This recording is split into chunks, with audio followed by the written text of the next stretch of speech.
ఏంటి సార్, ఒకవేళ నిజంగా గనక కల్వకుంట్ల కవిత వేరు కుంపట పెట్టుకొని ఒక కొత్త పార్టీ గనక ఆవిడ ప్రారంభిస్తే బీఆర్ఎస్లో ఉన్నటువంటి సీనియర్ నేతలు కవిత వెంట నడిచేటువంటి అవకాశం ఉందా? ఆవిడ లేఖలో కూడా 2001 నుంచి మన టీఆర్ఎస్ పార్టీలో ఎవరైతే సీనియర్లు కొనసాగుతున్నారో మొన్న బీఆర్ఎస్ రథోత్సవ సభలో వారి చేత మాట్లాడించుంటే బాగుండేది అనేటువంటి అభిప్రాయాన్ని మన పార్టీ శ్రేణులు వ్యక్తం చేశాయి అంటూ ఆవిడ ఒక అంశాన్ని ప్రస్తావించారు. ఏంటి నిజంగా అంటే సీనియర్లు ఇప్పుడు కవిత వెంట నడవబోతున్నారా?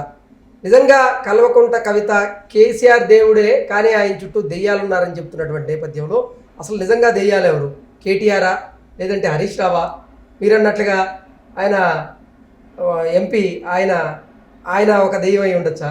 హబీరావు, సంతోష్ రావు అంటే ఇవాళ ఈ ఆస్తుల పంపకాల మధ్య విభేదాలు, రాజకీయ పదవుల పంపకాల మధ్య విభేదాలు. ఇప్పుడు షర్మిలకి మనం కవితకి పోలిక పెట్టడానికి వీల్లేదు. అక్కడ షర్మిలకు అన్యాయం జరిగింది. షర్మిలకు ఒక పదవి కూడా అక్కడ జగన్మోహన్ రెడ్డి ఇవ్వలేదు, ఇవ్వడానికి సుముఖంగా లేడు. లేకపోగా ఏమని ఒక తీర్మానం చేశాడు, కుటుంబంలో ఒకళ్ళే రాజకీయం చేయాలి, ఇంకొకళ్ళు వ్యాపారం చేసుకోవాలన్నాడు.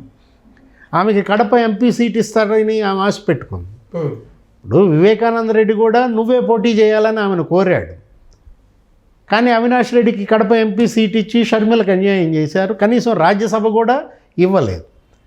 ఏదది అక్కడ షర్మిలకు అన్యాయం అక్కడ స్పష్టంగా కనపడుతోంది. ఇక్కడ కవితకి అలాంటి అన్యాయం జరగలేదు. ఇవాళ కవిత ఏంటి, ఆమె లోక్సభ సభ్యురాలుగా పనిచేశారు. నిజామాబాద్ నుంచి ఆమె గెలిచారు. అప్పట్లో 5 ఏళ్ళు ఆమె అసలు లోక్సభలో అనర్గళంగా ప్రసంగించేవాళ్ళు. అప్పట్లో కనిమొళి, సుప్రియా సూలే, లేకపోతే ఈ కల్వకుంట్ల కవిత మనం చూసాం. ఏంటి అప్పట్లో ఒక ఫిమేల్ పార్లమెంటేరియన్స్ ఏ విధంగా మంచి ప్రసంగాలు చేశారో అట్లాంటిదే ఆమె తర్వాత ఓడిపోయింది. నిజామాబాద్లో కూడా ఆమె అందరి అభిమానం పొందలేకపోవడం, అక్కడ ఉన్నటువంటి 7 ఎమ్మెల్యేల మధ్య వ్యతిరేకత తెచ్చుకోవడం. అయినా కూడా మరి ఆ తండ్రి కేసీఆర్ ఆమెకి ఎమ్మెల్సీ ఇచ్చాడు. అటు ఎంపీగా పనిచేసింది, ఇప్పుడు ఆమె ఎమ్మెల్సీగా ఉన్నారు. ఏది కౌన్సిల్స్లో ఇవాళ కవిత శాసన మండలి సభ్యురాలుగా ఆమెను గౌరవించారు. అంటే రాజకీయంగా తనకి న్యాయం జరిగింది, ఇవ్వాల్సిన పదవులు ఇచ్చారు. కానీ ఇప్పుడు ఏంటి మరి తను దేనికోసం ఈ పోరాటం చేస్తోందంటే వాళ్ళ కవిత అస్తిత్వం కోసం పోరాటమా? తనేంటి వాళ్ళ ఈ పార్టీ అసలు మీరు అన్నారు ఏంటి చీలిక అవుతుందా, కొత్త పార్టీ పెడుతుందా అంటే ఇంకా కొత్త పార్టీ పెట్టేది ఏముంది? అసలు జాగృతి ఇవాళ సంస్థనే ఒక రాజకీయ పార్టీగా ఆమె ప్రకటిస్తుందా? లేదు, అసలు టీఆర్ఎస్ నాదే అంటదా? ఇప్పుడు టీఆర్ఎస్ లేదు, ఇప్పుడు ఉన్నదేంటి బీఆర్ఎస్. మరి భారత రాష్ట్ర సమితికి పోటీగా మళ్ళీ నేను తెలంగాణ రాష్ట్ర సమితిని నేను రివైవ్ చేస్తున్నాను అంటూ టీఆర్ఎస్ మరి ఆమె భుజాన్ని వేసుకుంటుందా? ఏంటి సార్, నిజంగా కల్వకుంట్ల కుటుంబంలో కలహాలు ఉన్నాయా? ఆ కలహాల కారణంగానే అసలు అమెరికా నుంచి వచ్చినటువంటి కవిత గారిని రిసీవ్ చేసుకోవడానికి పార్టీ శ్రేణులు ఎవరు వెళ్ళలేదా? అక్కడ మనం చూసుకున్నట్లయితే కేసీఆర్ గారి ఫోటో లేదు, కేటీఆర్ గారి ఫోటో లేదు, హరీష్ రావు గారి ఫోటో లేదు, బీఆర్ఎస్కి సంబంధించినటువంటి కండువా లేదు, బీఆర్ఎస్కి సంబంధించినటువంటి పార్టీకి సంబంధించిన జెండా లేదు. అసలు ఎలా చూడాలి సార్ దీన్ని? కానీ ఉండాల్సింది ఉంది. సీఎం సీఎం సీఎం సామాజిక తెలంగాణ కేవలం కవితతోనే సాధ్యం, సీఎం సీఎం సీఎం అంటూ నినాదాలు అయితే వినపడ్డాయి. ఏంటి నిజంగా కవిత గారు కొత్త పార్టీ పెట్టబోతున్నారా? ఆ పార్టీకి సీనియర్లని ఆహ్వానించేటువంటి అవకాశం ఉందా అంటే ఏం చెప్తారు? బీఆర్ఎస్లో ఆధిపత్య పోరు, కల్వకుంట్ల కుటుంబంలో ఆధిపత్య పోరు. దీన్ని ఎలా చూడాలంటే అంతర్యుద్ధంగా చూడాలి. ఇదేంటి, ఇది నిన్నటిదాకా కోల్డ్ వార్గా ఉన్నది, వాళ్ళ డైరెక్ట్ వార్గా బయటపడిన పరిస్థితి అన్నమాట. ఇప్పుడు తను రైజ్ చేసినటువంటి అంశాల్లో చాలామంది సానుకూలంగానే స్పందిస్తున్నారు. మీరు అన్నారు ఏంటి 2001 నుంచి మరి పార్టీలో నడిచిన వాళ్ళు, కేసీఆర్తో అడుగు కదిపిన వాళ్ళు, వాళ్ళని మాట్లాడిస్తే బాగుండేది. ఇది మనం కూడా అనుకున్నాం ఆ రోజు. అక్కడ రజతోత్సవ సభ అప్పుడు చేసినటువంటి వీడియోల్లో కూడా ఆ రోజు అందరూ ఆశించింది అదే. ఏది 25 ఏళ్ల ప్రస్థానం కదా. రజతోత్సవ సభ అంటే ఏంటి, ఈ 25 ఏళ్ళు సీనియర్ కార్యకర్తల్ని గౌరవించడం, వాళ్ళకు ఒక మెమెంటోలు ఇవ్వడం, అవేమీ అక్కడ ఆ సభలో మనం చూడలేదు. అది 1 మ్యాన్ షోగా నడిచింది.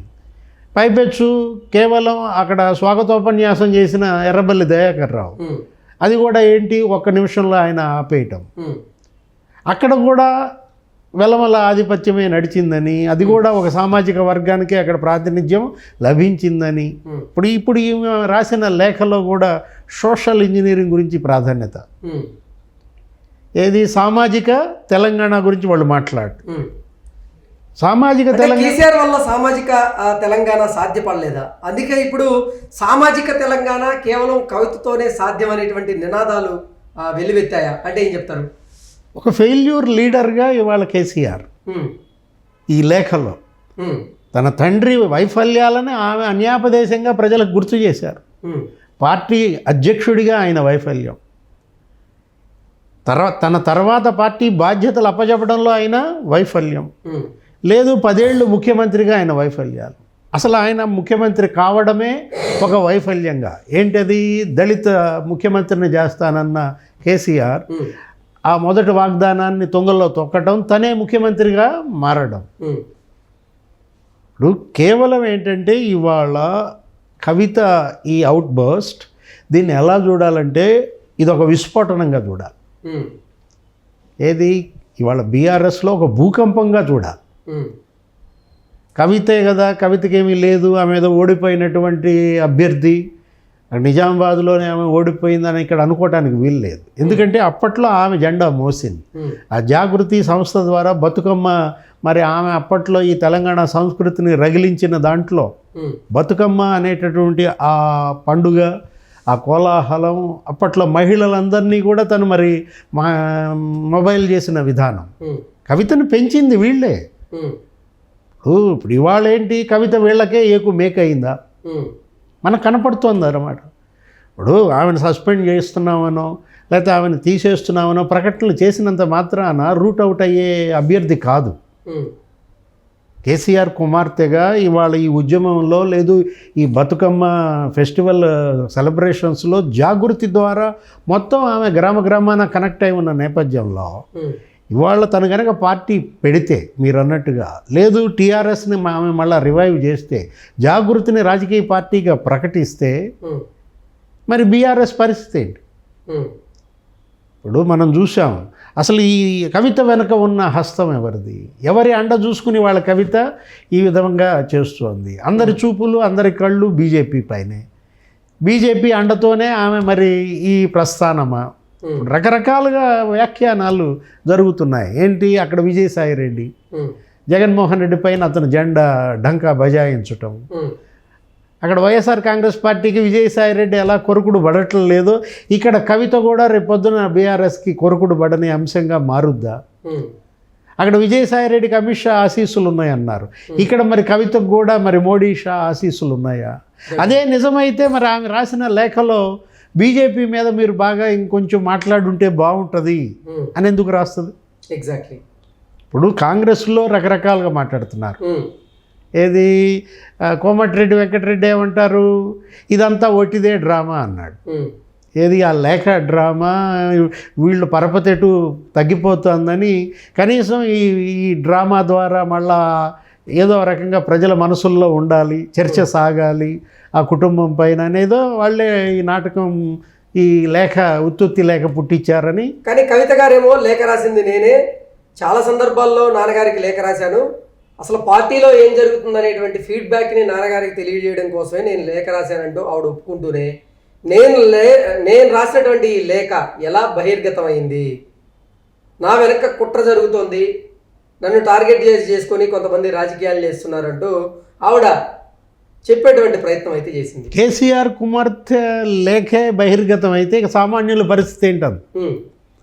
అంటే ఇప్పుడు ముందు అసలు ఈ కోవర్ట్ ఎవరు, ఏది, ఈ లేఖ బయట పెట్టినటువంటి ఆ దెయ్యం ఎవరు? మనకిద్దరే కనపడుతున్నారు. ఎవరు సార్? లేఖ బయట పెట్టేటటువంటి అవకాశం కానీ అధికారం కానీ ఎవరికి ఉంటుంది?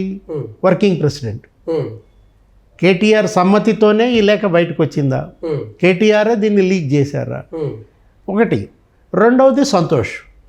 ఎందుకంటే సంతోష్కి వాళ్ళు అసలు కేసీఆర్ వేరు, సంతోష్ వేరు కాదు. ఎప్పుడు కేసీఆర్ పక్కనే ఉంటారు ఆయన.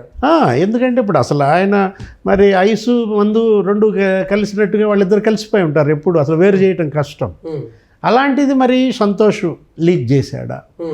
సంతోష్కి ఈమెకి మధ్య లావాదేవీలు, వాళ్ళ మధ్య ఒక రకమైన కోల్డ్ వార్.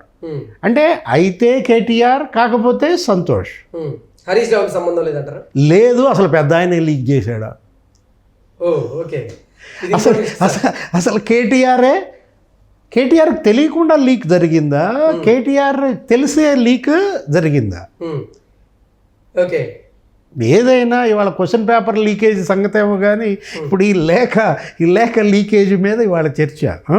ఇప్పుడు అంటే ఢిల్లీ మద్యం కేసులో కవిత అరెస్ట్ అయిన తర్వాత అది పార్టీకి మైనస్గా మారేటువంటి అవకాశం ఉంది రానున్న రోజుల్లో అని భావించే కేసీఆరే ఇటువంటి డ్రామాలకు తెరలేపారా? శివుడాజ్ఞ లేనిదే శివైనా గుర్తుంటారు. ఇప్పుడు బీఆర్ఎస్లో ఏది జరగాలన్నా కేసీఆర్ అనుమతి లేకుండా జరుగుద్దా? వాళ్ళ తండ్రి కొడుకుల పాత్ర ఏంటి పార్టీలో? ఇవాళ తండ్రి కొడుకులు కుమ్మక్కై ఇవాళ మరి కవితను బయటికి పంపిస్తున్నారా, బలి చేస్తున్నారా? ఇవాళ ఎవరు బలిపశువు అవుతున్నారు? టీఆర్ఎస్లో బీఆర్ఎస్లో కల్వకుంట్ల కుటుంబంలో స్కేప్ గోట్ ఎవరు? అసలు పార్టీయే స్కేప్ గోట్ అవుద్దా? వీళ్ళని బలి చేసుకోవటం దేవుడు ఎరుగు, బీఆర్ఎస్నే బలి చేస్తున్నారా? Okay sir, thank you so much.